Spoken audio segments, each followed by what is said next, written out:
Hi guys, let's make some delicious milk puff puff. I'm sure you're gonna enjoy it because it's very tasty.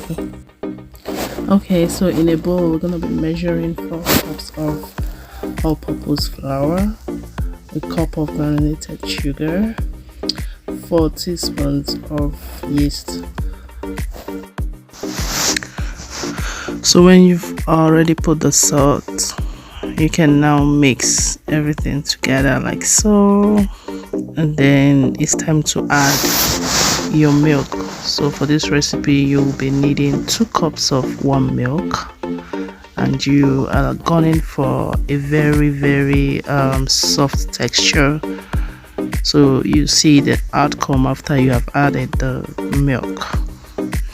So let's watch and see how it's come out. Yeah, I keep mixing until you get to see that texture. That is what you should have after you have added your milk. So after mixture, you need to cover and set aside to rise.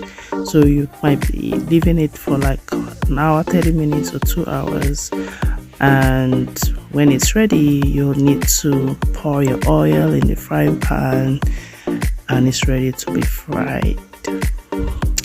So this is what you should be gunning for. This is what you should be looking at for, right? So when you turn it on, it's giving you that texture, then you know you're ready to start frying your puff puff. So you actually will need your hand. I think the hand is the best tool to use for this, so that you get that round molded puff puff. Yeah, so you turn it like so, and you keep, you have to put an eye on it so that it doesn't get burnt. And I hope you enjoy this recipe. Try it out and let me know if you like it. I mean, it's very delicious. You can see how brown it's looking. This is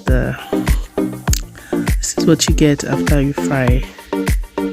Yeah, so have a nice day, and I hope you enjoyed this video. Take care. Bye.